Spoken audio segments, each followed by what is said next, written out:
What is going on, Colts Nation? Welcome back to another episode of Bring the Juice. Your guys, Derek and Cody, with you as always. Guys, at the end of a stressful game, the Indianapolis Colts hang on to defeat the Tennessee Titans and improve their record to 3-3, getting their first win on the road and their first win in the division. Let's talk about it, guys. But before we do that, I just want to say that this episode is presented by Prize Picks. Be sure to download the app today and use the code JUICE to get $50 instantly after you play your first $5 lineup. But yeah, guys, the Colts win 20-17, a very low scoring game. But again, the Indianapolis Colts scoring half of their points in the fourth quarter. Feels like this is a common trend for the Indianapolis Colts with Joe Flacco at quarterback, who was named the starter right before game time. And the Indianapolis Colts, they keep their hopes in the division alive with this win. It certainly wasn't pretty, but we're going to go ahead and kind of start here. Cody, I mean, first of all, we were both kind of stunned at the fact that the Indianapolis Colts ended up going with Joe Flacco to start this game because we had heard from some like national media people or people who are close to the Colts saying he likely is to start for the Colts. And apparently there was some kind of flame up again, like he apparently re-aggravated something and he said he wanted to play, but the Colts said that they were going to be precautionary and keep him out one more week because they said he's not 100%. And then they play Joe Flacco despite all things pointing to Anthony Richardson playing. What was your reaction to that news? I mean, just baffled at this point, man. Like, look, here's the deal. Your quarterback's never going to be 100%. Nobody is going to be 100%. I just don't understand. It's almost like, stop holding this kid's hand. Like, stop doing that. Like, I think there's a fine line of like protecting him from himself and also just like, just let him go out there and do it, man, when he's not 100%, you know? So, I mean, obviously the Colts felt like it wasn't worth the risk, but I kind of look at that and I say, Derek, when is it worth the risk? You know, right. When is it worth saying, hey, you know what? You're not going to be 100%, but we need you to be out there, you know? Like not to the point where you're going to re-injure yourself, but I was shocked, Derek, that he practiced all week, looked ready to go, and then all of a sudden he's just not going to play. Was out there during warm-ups, like doing his normal thing, and they even said he was a third quarterback as emergencies. Yeah, I just think I strongly disagree with this decision. You know, we've talked about how he needs to play, how he needs to be out there, and then you're sitting him. Like, I just don't understand it, man. I hated that decision. I thought it was poor. And, you know, when we see Michael Pittman, you know, supposed to be out for 4 weeks or whatever, be going out there, it makes it even worse when Richardson literally is ready to go.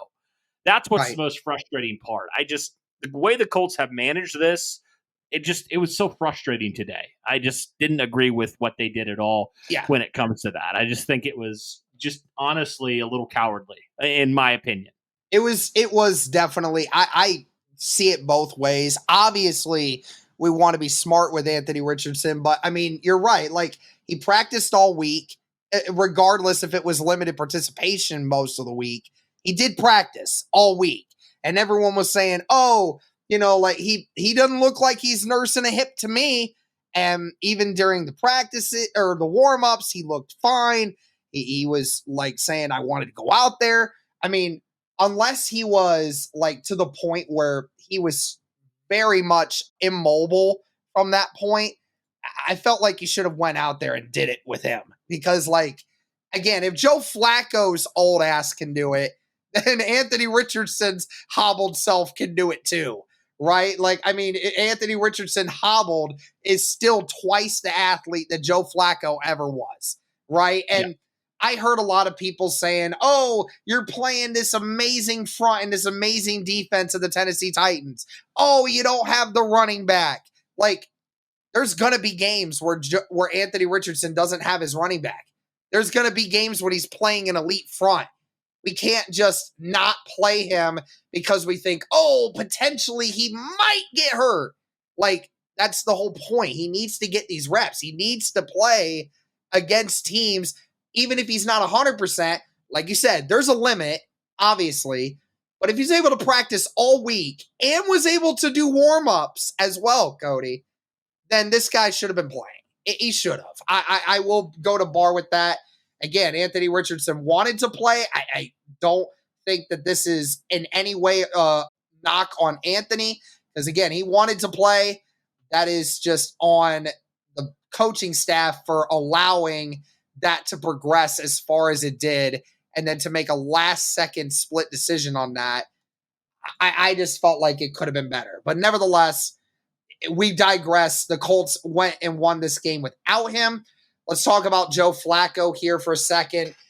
22 of 38 today, 189 yards, 2 touchdowns, 1 interception, a QB rating of 77.6.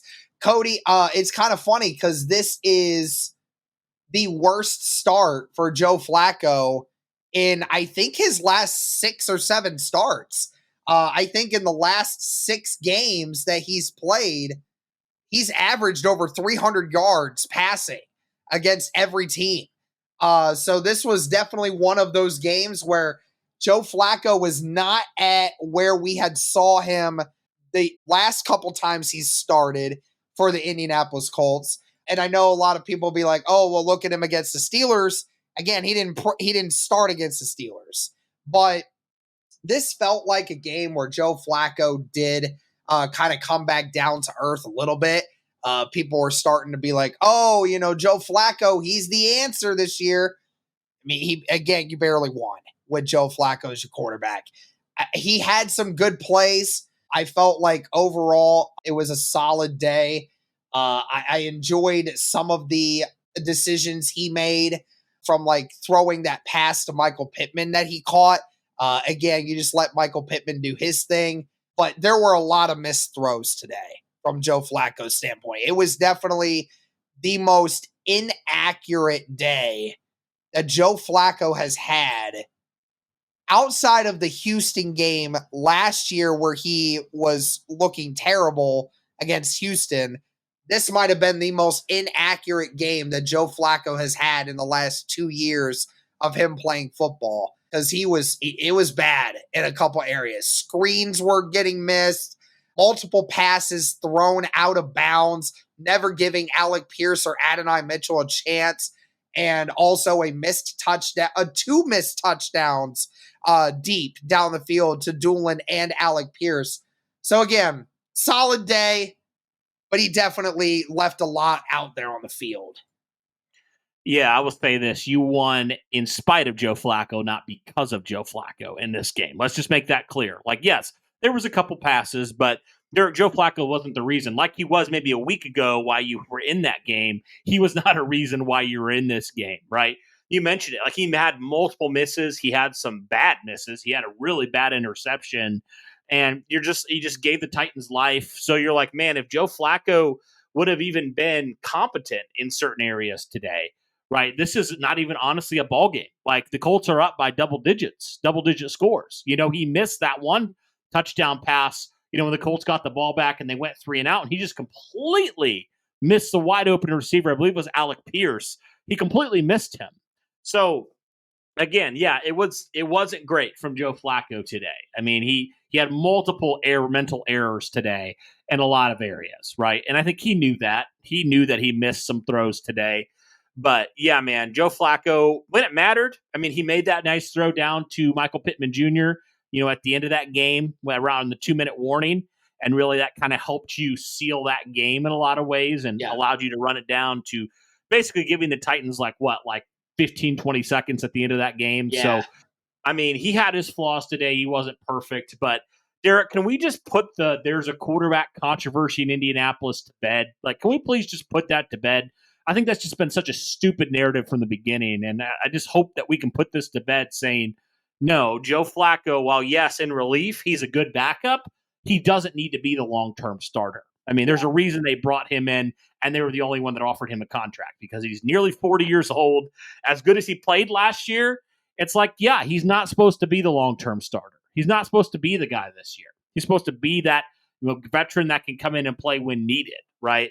So that's kind of how I view it when it comes to this for the Colts is like, yeah, Joe Flacco is what he is at this point.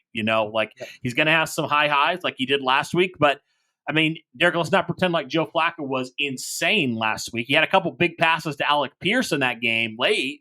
But what happened from really that first drive on, the Colts weren't able to really do anything until that fourth quarter. So again, like Joe Flacco wasn't great today. I think, if he hits one of those, this game's out of reach a lot earlier.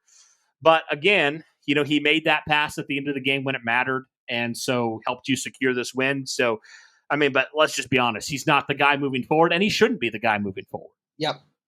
Totally agree. And I mean, again, it was kind of the same thing again today as what we saw last week. Again, that first drive, about as clean and crisp as you could possibly get. Then after that, incompetency. Again, from everyone. Inability to block, inability to throw, inability to do it, get open, inability to do anything, and terrible play calling too. I think that's a good segue here to some of this. I wouldn't necessarily say it had anything to do with Joe Flacco's game. Like I said, some of the plays that Shane was calling, like we're both going to sit here and say that it wasn't good. But I mean, Joe Flacco wasn't making it any better with some of the passes that he was making. I mean, he had some really bad throws today that did stall a few drives.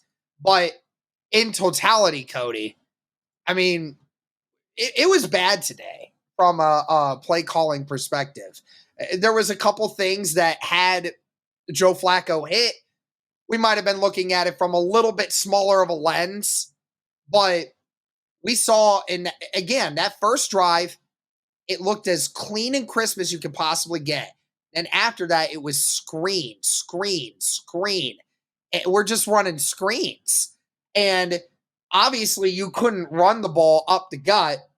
So you had screens early in the first quarter and in the second quarter that were stalling drives. The one time you got into the red zone in the second quarter, you got stalled at the inside the 5 by running 3 inside zones on a defensive front that has been super elite at stopping the run, and you don't have your best running back in there to try to counterbalance it. I didn't understand that. And it just felt like throughout the day, I really don't want to be like, I don't want to be the guy that's like questioning Shane Steichen. I would definitely say he's been better than the previous play caller we had.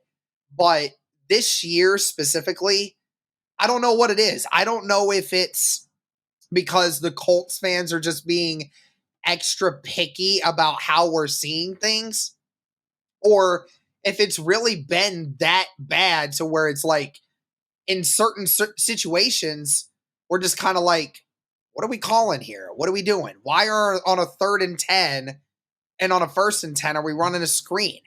Like, why are we doing that? Why aren't we running different things instead of running 3 inside zones or halfback draws at the 3-yard line on an elite defensive front? Why are we doing that? It's some situational football in this has just made no sense. Yeah, I feel like Shane Steichen's play calling and specifically like situational play calling has taken a nosedive this year. I mean, Derek, let's call it what it is. Shane Steichen has been terrible at that this whole year. And again, the players have to execute, obviously, right, but put your players in positions to do it, to excel. Like you said, you're down your starting running back. You know what Tennessee can do. Why are you running the ball at Jeffrey Simmons? Are you just like dumb? Especially especially the guy that he's lining up against is the replacement for Will Fries, and Ryan Kelly is getting blasted by him in the middle of the field. Yeah. So it's just bizarre. I just don't understand. And honestly, Derek, I don't know why the heck the Colts kept going back to things that weren't working, specifically Trey Sermon. Like, I don't know what Trey Sermon's got on Shane Steichen, man, but it's got to be some big dirt because there's no reason Trey Sermon in this game, Derek, and we'll get to the running game, there's no reason he has 18 carries in this game. Absolutely zero reason. Especially like, okay, you give him the ball early, but Derek, we'll talk about this, but he did not run the ball at all. Like, very ineffective. Yeah. Like it's honestly, Derek, looking at the stats, you remember last year, it's Deion Jackson against the Texans. That's how bad or against the Jaguars. Yeah. That's how bad it is. You remember how bad that was? Yeah, it was really bad. That's to a level. And you remember what happened the next week? Deion Jackson got cut. I know. Like, that's how bad it was. Now, he didn't fumble it. He didn't have those fumbles. But again, Derek, like, I just don't understand sometimes what's going through the head, because it just seems like the situational awareness for this team, and specifically when they get down to crunch moments, it's like they just throw their brain out the window. I don't understand why. Why do you get so cute? Why do you do? I honestly think if Shane Steichen was calling the plays last year, like, we wouldn't have this problem as much. It just seems like something has changed with Shane Steichen this year in situational awareness. I just don't understand it, but the IQ there has gone down. I mean, there's no question. The IQ for this football team's gone down. I think from a game management perspective, he still does an amazing job with, like, knowing when to call timeouts, knowing when to get on officials when they're messing things up. I mean, he was doing that early in the game and was really getting on them. But again, yeah, from a play calling perspective, there's just times when we don't do things right. And you know what? I agree with you. Trey Sermon should have been handing his carries to Tyler Goodson.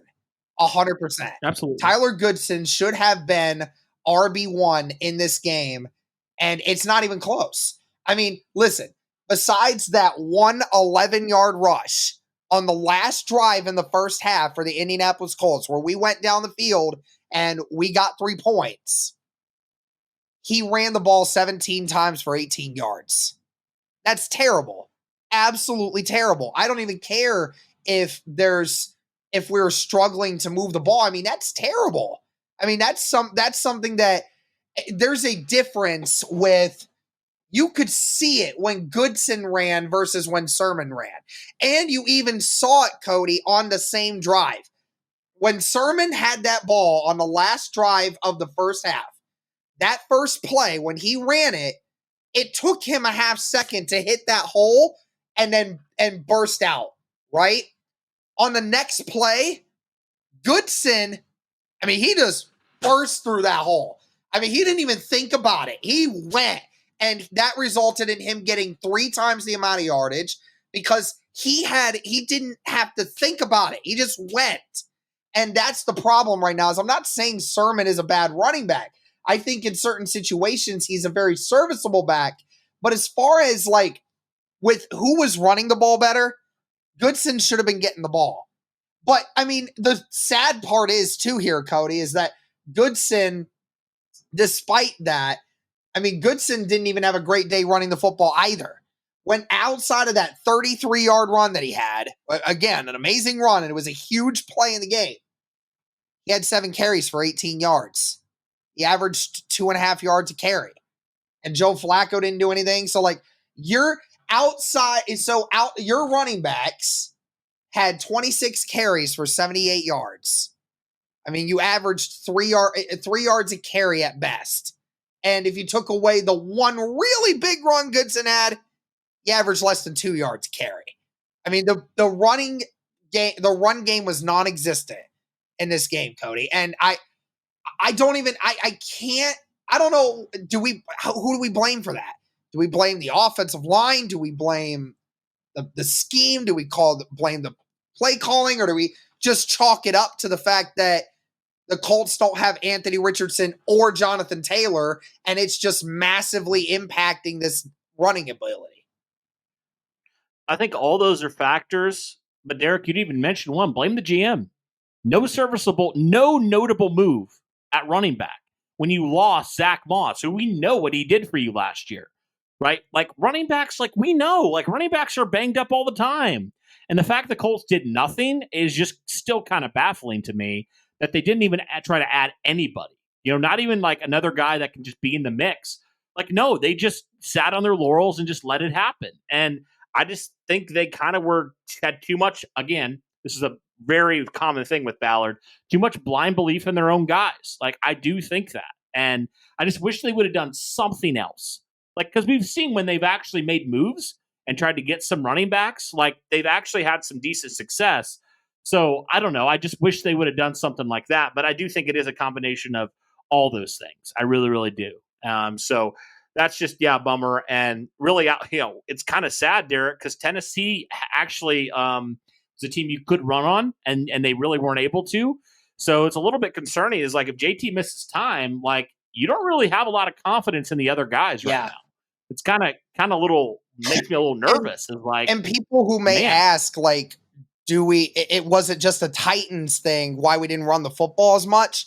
No, I mean it's a JT thing. When we don't have JT, I mean our rushing totals, like our rushing usage drops drastically. oh yeah, it's so bad. It's so bad outside of JT. So I don't know. And you're right. I mean, I think all of it factored into it. Obviously, the offensive line didn't have a great day running the ball, but like virtually nobody does, though, right? Like, I mean, the Titans are always good at stopping the run, but like you weren't really like competent at running the football. In spite of the fact that you had a 33-yard rush and an 11-yard rush, you still averaged less than 3 yards a carry. I mean, that's bad. That's really bad. I mean, even your average should have been at least 3.5 to 4, but it just wasn't. I mean, even when Jonathan Taylor plays against the Titans, we still usually only rush for 4 yards. Which, I mean, again, that stonewalled the offense because when you can't run the football, you got to be able to throw the football on a consistent basis. And I mean, sometimes we were able to, sometimes we weren't. But the problem was, and the reason why the Colts almost lost this game is because the Titans were seeing a lot of third and shorts. The Colts were seeing a lot of third and longs. And the reason being, they were able to run the football. We weren't. Big mix there. But I will say this to the offensive line's credit. Bortolini had to come in at the end of the game again. Ryan Kelly had a calf injury that was questionable to return. He got downgraded in that fourth quarter. Dalton Tucker, his first start of the year in replacement of Will Fries. And that is a tough task to ask to have to go up against Devondre Sweat, who's all of 355 pounds, and then Jeffrey Simmons, who is one of the top 4 best defensive tackles in the game. That is a tough task to ask, but they were able to handle it. Yep. And amazingly enough, Cody, 0 sacks on Flacco today. Yep. And for as much pressure as the Colts were under today, that's impressive. And Joe Flacco understood it. He knew they were going to be blitzing. He did get it out fast, but a great job by the offensive line to be able to protect Joe Flacco. Can we talk about this real quick? A little bit of a tangent rabbit hole here. Derek, I think it's time to have the conversation about Ryan Kelly. I think it's time for us to talk about it because, Derek, he's missing so many games. You're paying him so much money, right? And we know Tanner Bortolini has been playing very well, very good football for you. So is this a situation, Derek, where if you're the Colts, you say the future is now? Tanner Bortolini is our guy. Because Ryan Kelly's not going to be your future. He's 30 years old. He's hurt all the time. You're paying him all that money. You're probably, if you're going to pay him, it's going to be very minimal next year. Is that a situation, Derek, where we need to talk about, does Tanner Bortolini deserve to be the starter? Yeah. Does he deserve to be it? Because when he's been out there, he's been playing fantastic. I don't know what the answer is, but I never thought we'd have this conversation, Derek. But when it comes to who should be the starter, but I think we need to have a conversation about this because Bortolini's available, he's young, and he's cheap, and he's playing well. Yeah. I mean, look, I have the utmost respect for Ryan Kelly. He is a true football player and a true Indianapolis Colt to the form. Yes, he has had a lot of injuries over the last few years. He's getting older. You're right. And I mean, there's a lot of logical reasons to think that Ryan Kelly is not the future of the team. I mean, for one, like you said, the injuries. He keeps getting injured a lot. I mean, the best ability is availability. And Ryan Kelly, when he's healthy, he is one of the best in the NFL. But I mean, again, we've seen it a little bit more recently. He's been banged up a little bit more times than not. And you're right. You drafted a guy in Tanner Bortolini who, amazingly enough, in the times he's had to play, he's looked really good. He's looked very good, surprisingly good for a fourth round draft pick. But he has looked really good. And you're right. He's cheaper. You don't have to pay him as much. You can ride out on that contract. And, if he's playing good enough to where there's not a considerable drop off after that, then you're right. You want to try to bring Ryan Kelly back. But then again, if you have it too low, there might be the possibility that Ryan Kelly just says, I'm just not going to, or I might just go to another team because I can get more money from someone else somewhere else. Like, that happens. But like you said, with the injury concerns, not entirely sure if somebody's going to want to take that on for an aging lineman at that size. But then again, I mean, we see all the time. Like, we've seen more linemen recently getting paid, even if they've had injuries, and we've seen way worse offensive linemen get paid semi-decent contracts than Ryan Kelly has. I mean, it is going to be up to Chris Ballard and them to figure that out. No doubt that they want to keep him around. But, I mean, again, how much are they going to have to give him to actually satisfy him? But here's my argument is, like, if Bortolini's playing well, why not just hand him the keys now, get something of value for Ryan Kelly, and move forward with Bortolini as your guy, right? If you've seen enough positive things, he's not been hurt, he's young, he's cheap. Like, that's what I'm saying is, like, even though you might want to keep Ryan Kelly, like, Derek, look how much you've invested in your offensive line. Like, just a lot financially. And if you're able to free up some cap space and still have your center of the future, I mean, to me, it makes some logical sense, right? Instead of just letting him walk this next year, like, why not try to get something? And then you have Danny Pinter, who you've been put on the healthy scratch list for the entirety of the season. You have him as a backup for Dalton Tucker and Bortolini if something were to go wrong. Right. So it's like you have some depth there too. So I guess that's where I kind of stand with it is like, hey, you know what? You're paying Quentin Nelson what you're paying him. You're paying Braden Smith what you're paying him. You're paying Ryan Kelly what you're paying him. Why not at least make it a little bit more manageable? You're going to ruffle some feathers with that argument, my friend. I don't know if I will. I think some people would agree with me. I really do think some people would agree with me. I agree to an extent. I mean, I don't want to see Ryan Kelly go because, I really like Ryan Kelly. I think that he's been phenomenal. Sure. I do understand the logic of what you're saying there. But like, we know Derek, he in a similar way to like Julian Blackmon, we know he's likely not going to play every single game. Like, we know he's going to miss a couple weeks each year. It's almost like a guarantee at this point. So why are you wanting to hope that he's going to be healthy every single year? When you have a guy that's, at least so far, in Tanner Bortolini, proven he can be healthy. That's kind of where I sit with it. And Ryan Kelly's not getting any younger. I mean, I know linemen can play like into their late 30s pretty easily, but Ryan Kelly's getting hurt more and more, Derek. Yeah. And that's my biggest issue is like, he's getting hurt more and more. I mean, you found Tanner Bortolini in the 4th round. I mean, so you can find good linemen, within the draft and free agency all the time. I don't know. That's kind of where I stand. But again, positions that Chris Ballard has been really good at figuring out is offensive linemen.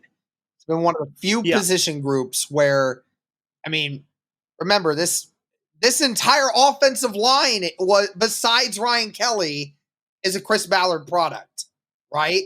So it's one of the few things that Ballard has gotten right over the years is getting offensive linemen. So I'm like, if he's the GM going forward, I would feel confident in our ability to be able to find another offensive lineman to replace Ryan Kelly at some point if you were to eventually get rid of him. Yeah, sure. So we'll have that discussion at another point. I don't Maybe we can make that as a video. I don't know. But either way, Yeah, we could talk about it. um, It's worth a it's worth a conversation. conversation, maybe. All right. Let's go to the last thing here for the Indianapolis Colts offense after that tangent. The wide receiver group, which actually was a little bit more like active today. Two guys that were on the injury report this week, and one guy that was even supposed to go on IR was having a huge day today. Josh Downs, 7 catches for 66 yards and a touchdown. I mean, honestly, Cody, it felt like he did more than that, which is crazy to think about. And that just shows He's you so the good. impact in which the catches he was making were super big to continuing drives. And Michael Pittman, again, like I said, they were talking about potentially putting him on IR. And he said, nah, I'm good. I'm going to stick it out. 3 catches, 35 yards, and a touchdown. Was virtually a non-factor in the first half, but then in the second half had a couple important catches that got him where he needed to be. Mo Alley-Cox, 4 catches for 41 yards today. Good to see Mo Alley-Cox getting involved a little bit, especially in that first half. Drew Ogletree really took advantage in the second half. 2 catches for 24 yards. Tyler Goodson with 1 decent catch. He had 4 catches today, but only 1 of those went for anything more than a yard. Adonai Mitchell had a couple of catches. And then Granson was targeted, but no catch. Doolin was targeted, no catch. Alec Pierce was targeted 4 times with no catches. And Will Mallory was targeted once, no catch. Now, again, Will Mallory was targeted once. It was a DPI that we can forgive. Ashton Doolin, Joe Flacco missed him. Kylan Granson was well covered. That wasn't getting completed. Alec Pierce, again, targeted twice in the first half, targeted twice in the second half. Alec Pierce, the first one, it was a tough catch. He did get it in his hands, but the ground helped him complete the catch, so therefore it didn't count. I don't even remember what the second target was. The third and fourth, Didn't he have a couple DPIs? What's up? Didn't he have a couple pass interference calls against him? I don't him? remember. I don't think it was for the second one. I think it was thrown out of bounds, the second one. The third one was a DPI. So again, it's the Alec Pierce goes deep downfield and caused a critical DPI that resulted in Indianapolis's drive continuing. Again, whatever they say, L'Jarius Sneed 100% held that right arm, and he couldn't extend fully to go and catch that. I think he might have actually got it had Sneed not held him. And then, again, on that last target, Joe Flacco missed him, and it was a touchdown. So I feel so bad for Alec Pierce, man. I try so hard to say we need to get this guy involved, and they never get him involved, man. It just sucks. And they wait till the fourth quarter to do it a lot of times too, which is like your offense is sputtering. Why don't you at least take some shots, man? Shots in the late first quarter or early second quarter. Why don't you? Like, seriously. Instead of running Trey Sermon up the middle for 1 yard. Yeah, go deep. Try it a couple times. Exactly. You might get 1 or 2 more DPIs during the game that might result in you actually moving the ball down the field a little bit more. Potentially. Yeah. Alec Pierce, he's that guy that just never gets enough targets, I feel like. You always want him to get more because that's a huge potential play, Derek, whether he catches it or not. It's like either that or a pass interference. It's something. He had 3 targets in the last game. Remember how we were saying he needs more targets? Got 1 more extra target. Wow. Thanks, Shane. So crazy. I'm done talking about it. Let's talk about the guys that actually did do something today. Yeah, okay. Go ahead. Josh Downs and Pittman, man. I mean, tremendous day from those guys. Yeah, Josh Downs will start there first. So Josh Downs, it's never like crazy flashy. Like, you know what I mean? Like, obviously he had the touchdown today, but it's not like Josh Downs is going out and, going crazy. when it comes to, he only averaged 9.4 yards per catch today. It was the lowest of any receiver that had, more than 2 targets or more than 2 catches in this game outside of obviously Goodson. So when you look at that, it's like, man, he doesn't do like, at least the throws that he gets, the opportunities, the targets he gets, it's not like anything, crazy where he's mossing guys, but Josh Downs is so critically important in the slot, so critically important in those critical moments when you need him. He's so shifty, and he's such a great security blanket for any quarterback to have. I mean, seriously, Josh Downs is the reason why, in a lot of ways, Derek, the Colts offense has been more efficient recently, is because he gets those critical third down catches or whatever. And that was something you didn't have when he was missing the first couple games. So I love Josh Downs. I love what he provides. And he's never going to go crazy. Maybe he will someday, but right now he's not. That's not kind of where he's placed at. He's not going to go crazy and average 20 yards per catch, but what he's going to do is kill you in the slot. It's like that death by paper cuts a little bit, but he just keeps going and going, and he's so efficient, and he gets those 8-9 yard catches, and they just move the chains. And so that's so critical. Josh Downs, I think, Derek, one of the best route runners in the NFL. I think he's fantastic, and he showed again today why he is such a critical piece of this Colts offense. And then Michael Pittman Jr., I mean, what a dog, man. I mean, he wasn't supposed to play. Nobody expected him to play, and he came out, and yes, okay, the stats, you look at it, only 3 catches for 35 yards, but Derek, he had a couple big catches at the end of the game. He had that big touchdown where Flacco just threw it up to him. He took it away from L'Jarius Sneed, and then he had another one I mentioned earlier later in that game, actually right near the 2-minute warning when it was, a critical need for the Colts to get a first down, and he caught that 16-yard catch and extended that drive for the Colts, and they were able to really run the clock down and not give the Titans another opportunity on offense. So, I mean, both these receivers, what can you say about them, man? They looked great today, and they were critical for what the Colts needed to do, and it was good to see them be a little bit more active in this game. Now, back-to-back weeks, both these players have played very good football, so I'm really excited, man, to see what this looks like for the Colts moving forward. But yeah, man, absolutely great to see Michael Pittman and Josh Downs continue to play very good football. And also Alec Pierce as well when he's targeted. Yeah, 100%.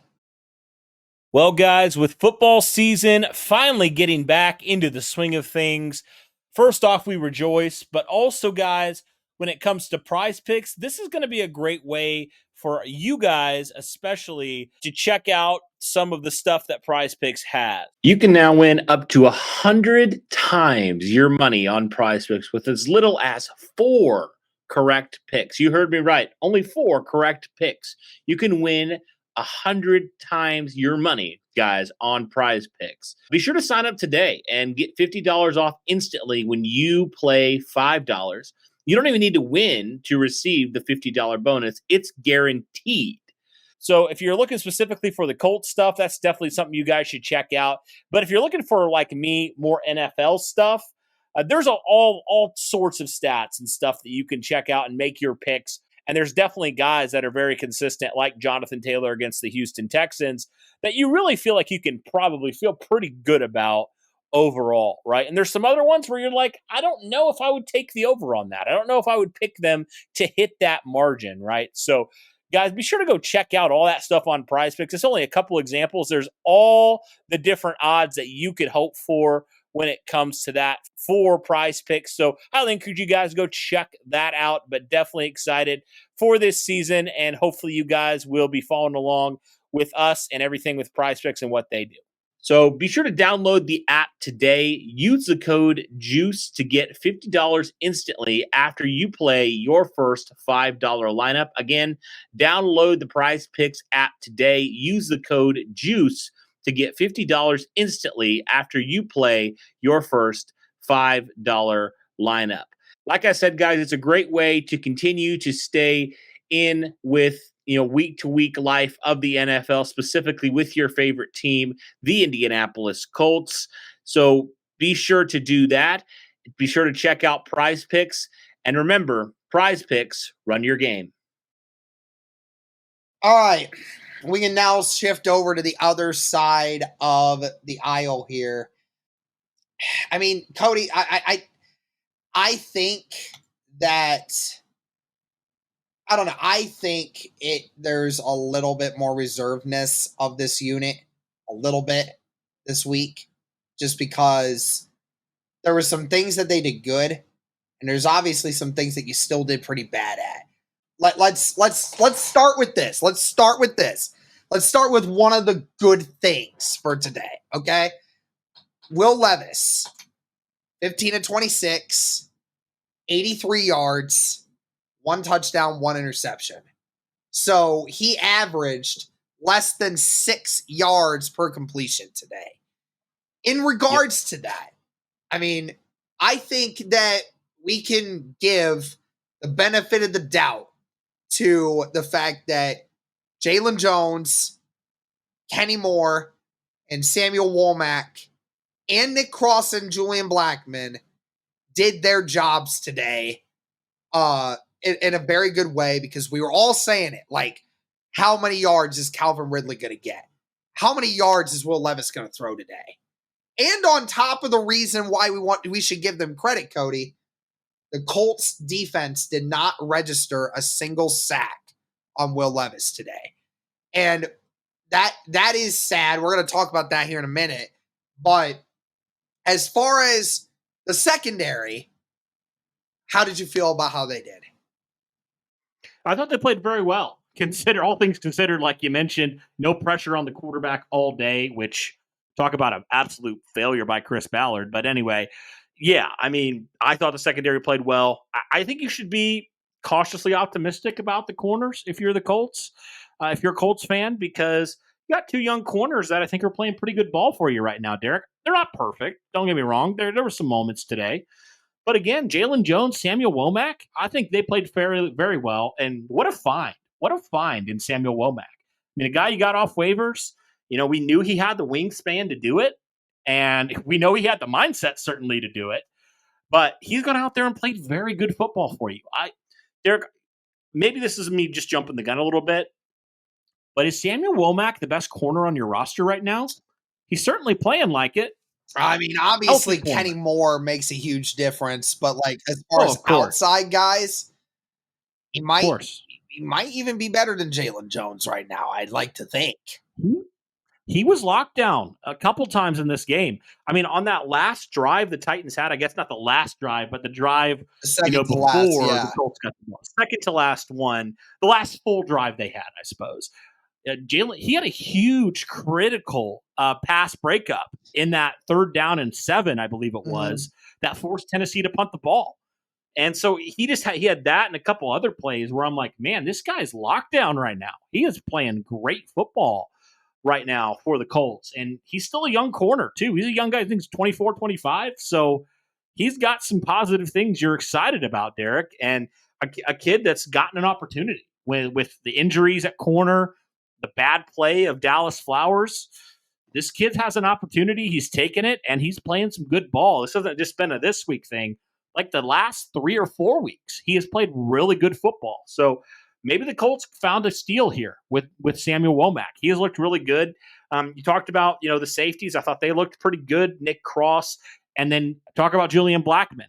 I feel like he has not played well this year, but he had a very important interception in that game of Will Levis. So I'll give them credit where it's due, man. I thought they played pretty well in this game. The whole secondary. Yep. And, should have had 2, but, Butterfingers McGee over there. Anyways, so now going back to the things that you did bad, and there's still a lot more things bad than you did good in this game. Again, Will Levis is trash, so that's why you got away with this. And yes, he had the least amount of yards in a game that he's had all season where he completed. And I gave credit to the corners for that and the secondary for that. But again, Tennessee has scored 17 in 3 games this year, and they looked that bad. I mean, this is against a bad offense in the Tennessee Titans. This is bad. And Cody, I know Tyquan Lewis isn't playing. Samson Ebukam hasn't played all season. And Latu is not as effective right now as you would like for him to be. And DeForest Buckner being out certainly impacts a lot of different things. But Cody, the last few weeks, I mean, we can't get pressure on anyone. And we faced two really bad offensive lines.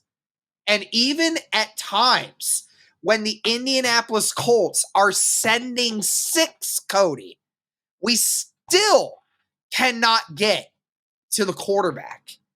It's actually insane. I mean, I will give credit to the running backs today for the Tennessee Titans. They are studs. Like Zaire Franklin almost sacked Will Levis on before Will Levis even turned around on his snap, and he got absolutely flipped by the running back. A phenomenal blocking stuff today. But it's sad, Cody, because like your front four is getting no pressure. And that's as much to do with scheme as it is anything else. But then the times you're even blitzing, you're still not getting pressure. So there's that. And then on top of it, you still can't stop the run. You still can't stop the run. Tony Pollard today, 17 carries for 93 yards, 5.5 yards a carry, and a touchdown. Tajay Spears, 6 carries, 27 yards. And he definitely would have had more carries and would have maybe impacted this game a little more had he not gone out with an injury. Will Levis even had 3 carries for 15 yards. Let's go first to the pass rush department first, Cody, before we talk about rushing, because there's a little tangent I want to go off on that. But the pass rushing, 2 weeks in a row, 2 bad offensive lines, virtually no pressure. What is going on? You tell me, man. I don't know what's going on. I mean, is it just the injuries are catching up to this team? You're putting too much stock in a rookie to come in and be this guy? I don't know. I mean, we had a lot of faith in that kid, but I mean, we got to remember he is still a rookie. Right. Dio Dangbo, he had a little bit. He even got hurt. I mean, you were just decimated at defensive end. This is crazy, man. Decimated on that D line, bro. It's so many guys hurt or banged up, not 100%. It's pretty crazy. But yeah, I mean, Derek, can we just be honest for a second? This front seven right now, it's hot garbage. It's bad. Horrible. Horrible. Probably the worst in the league. And it's bad. And I know some injuries play a factor to that. You mentioned it. You're without multiple guys who had impacts this year. But it's borderline comical, Derek, how bad it is. Like, you talk about that one play where the Titans scored, Tony Pollard scored. That was just unbelievable. 3rd and 19 at the 25-yard line. And you proceeded to allow the Tennessee Titans to go on a 3rd and 19 run, a halfback draw. He breaks 2 tackles and nobody tackles him. I mean, so, and on top of it, Cody, that was a 8.5 minute drive. That capped off an 8.5 minute drive on the first drive of the second half. And it has been a problem with this team. Remember how early in the season, Cody, we were talking about after the first 3 weeks, like 3 Indianapolis Colts players had, like 3 out of the 5 had the most tackles in the NFL. Imagine how many more tackles they'd have if they actually made their tackles. Like, the amount of missed tackles that the Colts have had, I'm pretty sure they're number 1 in missed tackles this year. They're bad. And I called out Zaire Franklin after that. After that play, I said, this falls on you just as much as anything else. You're the captain of this team and this defense, and you guys are playing like hot garbage. Hot garbage. And you even said it's an effort thing. So, I mean, clearly you guys aren't giving enough effort. Clearly, if that's what you said, if it's an effort thing more than anything else, and you guys suck at tackling, must mean that you guys suck at giving effort. So maybe you should stop podcasting a little bit, and maybe you should start spending a few extra hours, with your guys, and maybe spending more time on the field or maybe having some more motivational talks, because I don't know what you need to do to fix it, but you guys clearly don't know how to stop the run. And this is a Tennessee team that has not been good at running the football all year. Outside of the Dolphins game, they have not ran the football well all year. And yet you gave up. I'm pretty positive they gave up more yards in this game than they had in the Dolphins game. Yes, they did. They gave up more yards in this game than the Dolphins did against the Tennessee Titans. I mean, you're bad right now. That front seven is hot garbage. I know that the amount of injuries has something to do with it, but it's bad, dude. I mean, I'm sick and tired of it. I'm tired of seeing so many missed tackles and nobody corralling to the ball, no one being able to finish drives, and no one being able to make a play at the line of scrimmage. I'm tired of it. It's so bad right now. And guess what, Cody? On top of it, like, what did we do to fix the interior of our defensive line? But we signed Raekwon Davis. Where the hell's he been at? He ain't done nothing for you. He's done nothing for you all year long. So again, another prime example of, Chris Ballard getting in his own way, thinking he did more than he actually did, and we're stuck with hot garbage right now. Yeah, you mentioned it. What the most evidence against Chris Ballard is, one of your core philosophies is failing you. It's failing you. You put so much stock into your front seven, players that you invested draft picks and money financially into. It's not going well, Derek. It's not going well. Derek, I would not be opposed, and I know some people love, guys like Grover Stewart and DeForest Buckner. This might be a little controversial, but Derek, it's getting so bad. It's do you just need to blow this entire front seven up and start over? That's to the point where I'm at right now. Obviously you'd keep some of your guys, but the problem, Derek, is the guys that should be doing better, the guys you're paying, the guys who are your captains are playing like absolute crap. They're playing terrible. And it's I just can't sit here and listen to you talk all the time when your actions aren't backing it up. I mean, Derek, both these linebackers have been way below average this year. Let's just call it out. Not been these good linebackers have been trash. They're both terrible right now. They can't tackle. I mean, EJ Speed had 6 missed tackles alone last week. They can't do anything. And when your captain is playing like that, it sets the tone for entirely how your defense looks this year. So they deserve frontly the blame. The defensive line, we can, again, of course, we can make excuses all day long, but the defensive line actually has legitimate something to talk about, right? Because they're decimated. What up with the linebackers? They haven't had a single injury, yet they played like this. They need to be called out because, frankly, it hasn't been good enough. It hasn't been near good enough. And at this point, Derek, I might be honestly convinced to get 2 new starting linebackers if this is how they're going to play every week. Because what do they do right now? They can't cover. They can't tackle. All they do is talk. That's it. I'm done with it. I'm fed up with it. Yeah. I think you and I both. We're both fed up. I'm not done and over with Zaire Franklin and EJ, but I mean, it's getting there because I wish they would just same crap. I wish they would spend more time actually doing something on the football field than talking on their podcast, honestly. It's same crap, different day, man. Yeah. Nothing's changing. Nothing's getting better. And you know what? And I'll say this as well.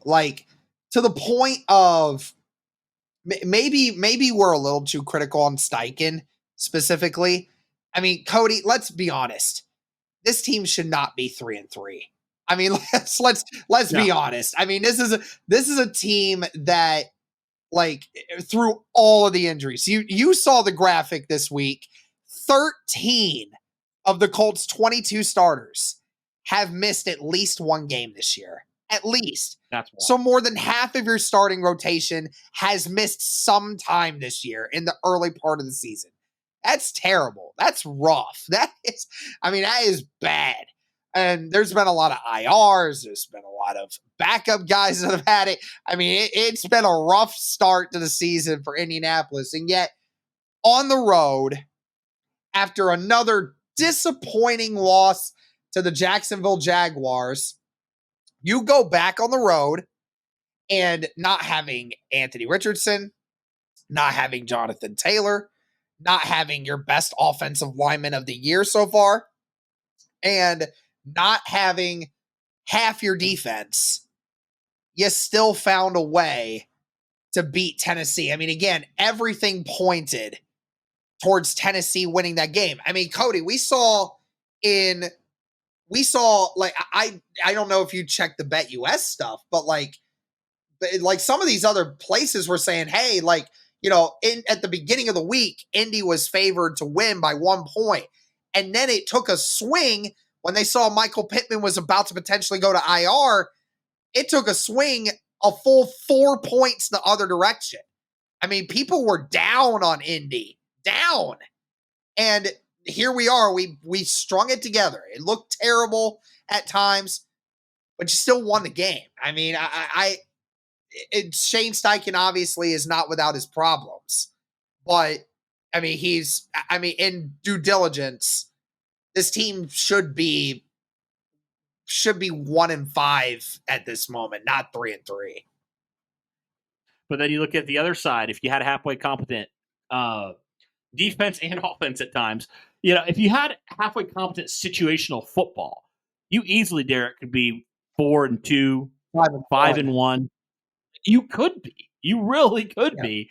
That's just kind of crazy. Is like every single game the Colts have been in, they've been in every single game.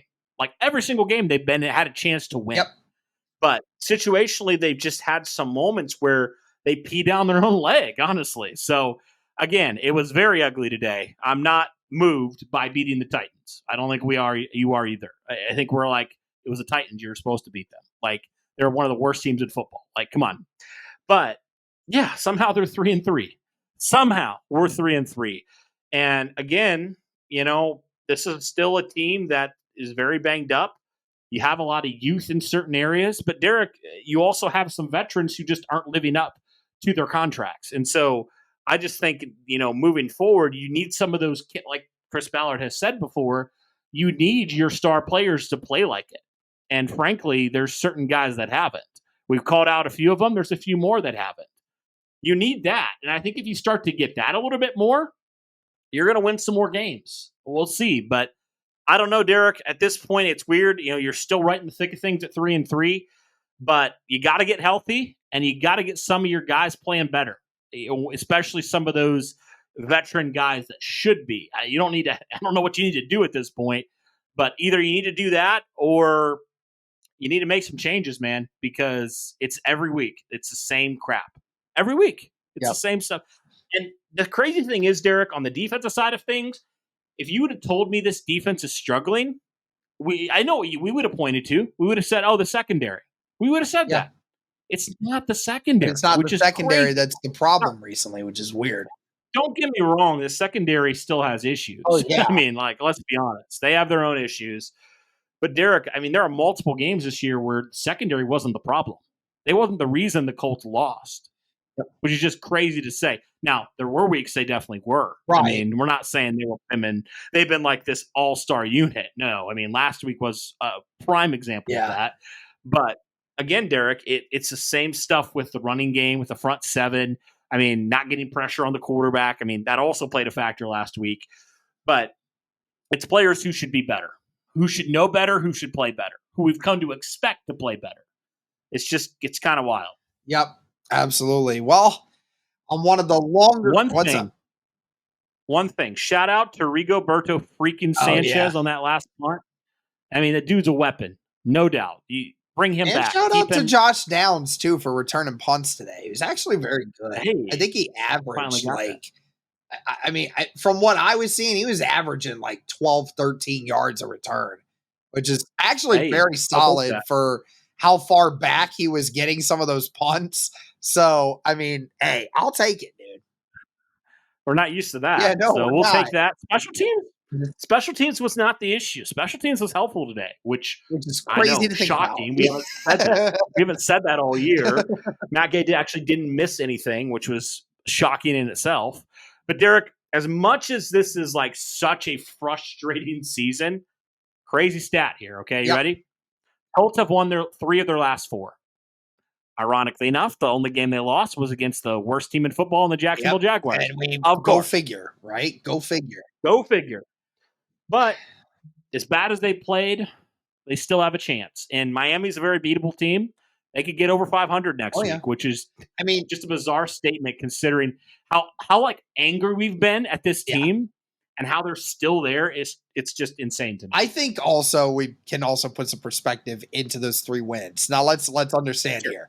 We lost to 2 really good teams in Green Bay and the Texans. The 3 teams we beat, the Bears who hadn't hit their stride yet, the Steelers who are kind of falling back down to earth a little bit, and obviously the Tennessee Titans who are clearly not that good. Like you said, I mean, we're going to have another bad team that we're facing in the Miami Dolphins this upcoming week, which is definitely something that the Colts can definitely take advantage of. And like you said, we be 500 before we hit this really tough stretch of games over the next month and a half that we're going to be facing. So, I mean, that'd be perfectly fine with me. I would love to get Anthony Richardson back and start trying to win some of these games at the back of him. But I agree. That's it for this one, guys. Probably the longest recap we've had in a while, but we had a lot to say. We'll have more to say, I'm sure, this week. But that'll do it for this one, guys. Let us know your thoughts. Thank you so much for tuning in. And as always, go Colts.